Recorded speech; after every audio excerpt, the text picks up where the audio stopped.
so I'm going to post a link to YouTube, preferably. Oh, so I hear a delay. You will be able to view this through Chrome. If this doesn't work for any of you, don't worry, I'll still keep this laptop kind of going here, and you can watch through here as best as you can. And we'll record it anyway, but it's not going to be that long of a demo. But this is, we'll do this for a little bit, and then we'll wrap up. So, yeah, if you want to give me some feedback and some messages there as you're looking at how this is working, you should get a good angle of the back of my head and maybe see what there's spinning out.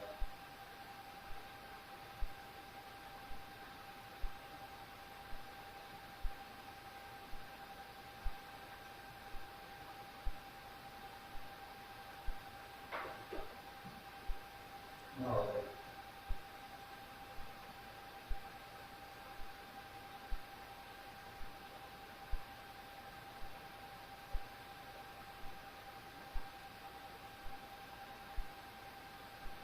Cool. Okay, I'm going to try my best to do this without there being any feedback. If you hear any feedback, I can mute it here. But oh, I see people out there in the chat. Awesome.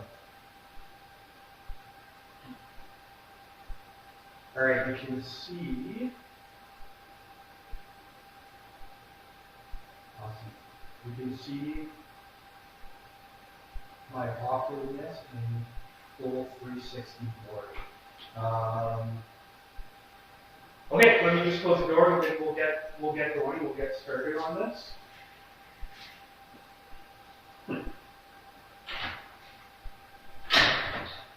So what we have here, I don't even know where to look. And this is kind of one of the things that we're going to address when we start looking at 360 storytelling.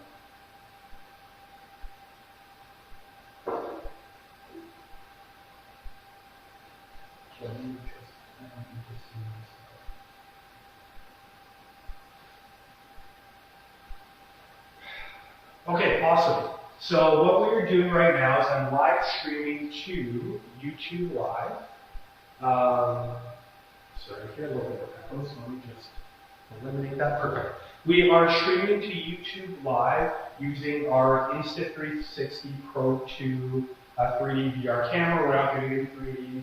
I didn't experiment too much with that. Okay, awesome.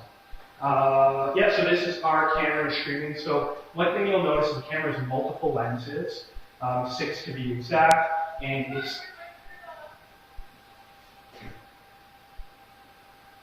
sorry, my mic is off. Can you hear me? Oh, someone muted. Can you hear me now?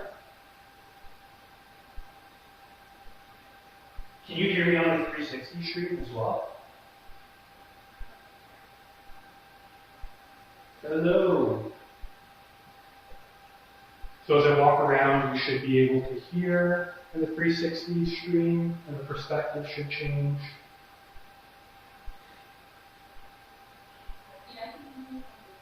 Okay, awesome. So there's going to be a little bit of a delay, because what's going on is the camera is taking these 6 images and stitching it in real time to do this stream. So as I get close to the camera, you'll see that the stitch is weird and my face might not line up. And that happens in 360 when you get too close. So for the sake of this being live, we'll just kind of have to manage and deal with it. So we are in our VR sandbox in the Immersive Media Lab, which is our fancy new rebrand for the photo studio, because we're doing more than just photos. And if you look around here, above us we have a pipe grid. And you'll see kind of some stitching issues there, but we have a pipe grid, and this is designed to hang any lights or hang any accessories for use in the studio. And the reason why it is painted green is for any kind of mixed reality that we're going to do. So it's not the Microsoft HoloLens definition of mixed reality, but it's essentially where we can have fun and key you out, cut you out, and insert you into the game or into the VR experience. You can take some video there, so it gives us some flexibility. So that is why it is painted green. So we operate with two different kinds of headsets here. And I'm going to talk about the first kind of headset, which is a tethered virtual reality headset. So this is, it's so new that it still has bubble wrap on it, the HTC Vive Pro 2. This is a very high-end virtual reality headset. And yeah, this is tethered to a PC, which I was just sitting at. And that is also a very high-end PC configured for virtual reality. So this is tethered VR-based virtual reality, which is kind of on the way out in some ways, but it gives you a higher fidelity, more accurate experience than our other VR experience, which is the Oculus Quest. And this is it. This is the entire virtual reality with controllers, virtual reality setup. Computer is built into the headset. That's what makes it so great for like branding experiences or on location. So it is really amazing and also much more cost effective, which is part of Facebook's, or sorry, Meta's goal to get a VR headset into most phones. So these are the two different kinds of headsets, and headsets are also referred to as HMDs, which means head-mounted display. So when you hear of an HMD, this is an HMD, that is an HMD. The Viewmaster, I guess it could be an HMD. It's not a digital display, but it still is a head-mounted.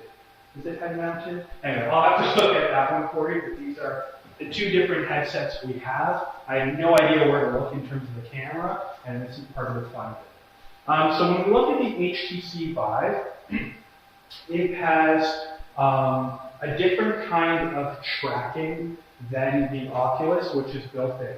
So if you look in that corner, and you also look up there in that corner, we have what are called lighthouses. So this is how HTC system tracks you. So what's really neat about it, I'm not going to get too technical, but what essentially these do is they're not cameras, is they send a flash, or they trigger a flash that is naked or not visible to the human eye, and once it sends that flash, it shines a bunch of lasers all over the space. Again, you're not seeing lasers, not visible to the human eye. They're a bunch of lasers. And those lasers are picked up by a bunch of photo sensors on the headset as well as on the controllers, and that's how it determines where you are in this space. So that allows very, very precise tracking, and it's very quick, and we don't run into some of those latency issues we mentioned that could give you some motion sickness. So that is how these track. The Oculus, on the other hand, and this is kind of the future, even though it is not as accurate, has this all built in, and that is referred to as inside-out tracking. So both the Oculus and the HTC Vive have cameras on the front of it. And those cameras, especially on the HTC Vive, are called pass-through cameras. So that lets you see your real-world surroundings. So that way it will show you quickly, you have a real-world view. It's used for safety purposes, and that's called a pass-through. So I'm just going to put this back so I can focus on the one headset, and I will look at my notes because there's not hiding anything in 360, just to make sure that I am touching upon everything. Yep, so we got PC VR, HTC Vive, we got mobile VR, we got Oculus. And you're not going to be tested on the technical specs of these devices, but you might hear some of these terms. We also have resolution. So I'm going to put this down. So the one thing about virtual reality and virtual reality headsets is they don't fully simulate the real world because they're not as high resolution as the real world. So the human eye sees about 70 pixels for every, or Let me get you the exact, yes, we see 70 pixels per degree. So that is our field of view, that is what human vision sees in terms of resolution. Headsets see only 15, about 15 to 20 pixels per degree of vision. So what does that tell us? We're only about a quarter there in terms of resolution. So that results in us sometimes seeing pixels from our eyes being so close to the screen and the lenses, we actually see the little pixels we're talking about, and that contributes to what's called the screen door effect. So if you ever hear the screen door effect in VR, it's exactly what you think it is. Think about standing in front of a screen door and of the mesh and seeing the world through that mesh. And that is getting better and better as the technology evolves, but it is still there. And one of the big things in terms of VR headset development and research is getting rid of that screen door effect and getting the resolution higher. So we talked about degrees of freedom before, and there's also the field of view. And the field of view is essentially how much of the world we see at any given moment. So human vision, field of view, is 220 degrees. That is your peripheral vision. That is what we see. Whereas VR, we're only seeing about 100 to 120 degrees. So resolution, field of view, those are the main things that are being developed right now to kind of get headsets higher and higher quality. So I don't necessarily, in my own opinion, see the metaverse. The video we saw that Mark Zuckerberg showed of us being at concerts and holograms, that is still a long way out, but the technology is evolving and it's getting there. I'm just going to walk to the chat here to see if there are any questions. No, okay, we're good. So the other big thing here that we're going to talk about is health and safety. So you are going to book time starting January 27th. You'll be able to book time in this room with the HTC Vive. I ask that you book in pairs for health and safety reasons. If you cannot find another person to come in with you, then I will act as your pair. But regardless, you will have a quick orientation on health and safety in this room and to avoid some collisions. So I invite you all to hit up YouTube and look at VR fails and all over social media, and you will watch a bunch of hilarious videos, and I say hilarious because no one has actually really heard of those videos, I hope, of people smashing into things because they're unaware of their surroundings, and that is why we also have a partner. So our tethered headset, again, is not portable, but the resolution is absolutely insane. You can walk around. It's tethered here, but we've got a little pulley system that gives you tension as you walk toward the wall. Luckily, it is kind of a flat wall, and you will not crash into it because in HTC, also Oculus, is they show you the boundaries of your room. So as you approach the wall, you'll actually see a grid, and at times it will then show you the real world through the passive camera, so you know you're about to crash into something. So it's a little health and safety piece that they have built in as well.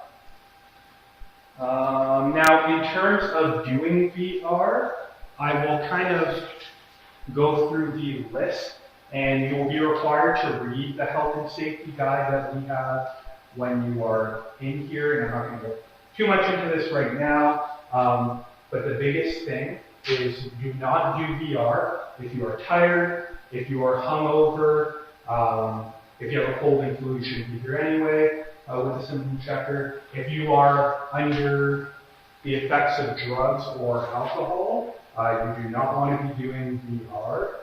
And if you suffer from headaches, migraines, or earaches, if you're actively suffering from a headache or migraine, avoid VR, cancel your booking, you can just do it another time. And the biggest thing here is always take a 15-minute break for every 30 minutes of VR. Personally, I wouldn't do more than 30 minutes of VR. I just kind of set the limit there. There are some people right now who, there's a piece in the Wall Street Journal someone spent 24 hours in VR, and I'll share that video because it's really fascinating. He booked a hotel room and said, I want to spend 24 hours in the metaverse, and they did it. I do not recommend that, so every 30 minutes, 10 to 15 minutes, a break. And you should be able to do your viewing activities in 20 minutes. And then also, if you have pink eye, lice, an eye infection, do not use VR here. So that will take me to sanitization protocols, and I'm not going to have too long about this, but our headsets here have these foam pieces. These will be removed, and we have purchased medical grade silicone that will be sanitized with every use. So that is something we're doing. In addition, we also have disposable covers as well, so you wear it, you will not touch where someone else has touched the headset, and you will dispose of that when you are done. Our headsets will be sanitized by the media cage. They will be wiped down with special antibacterial wipes.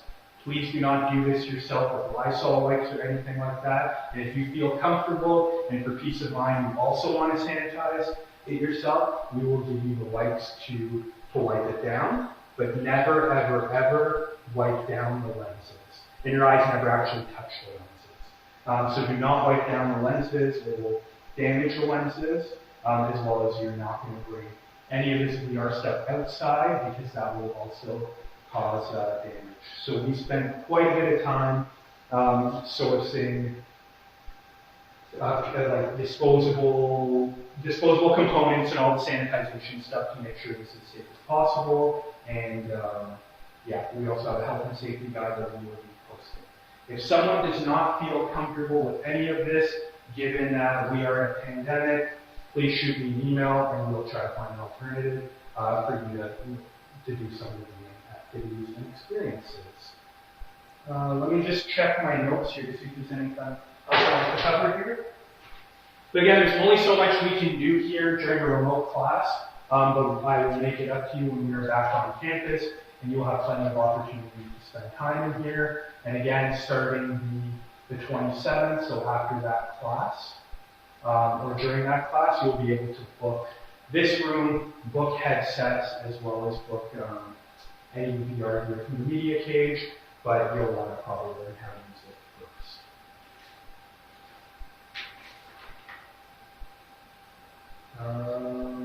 I think that's kind of it here. I'm going to walk over to Teams to see if any of you have questions. Does anyone have a question?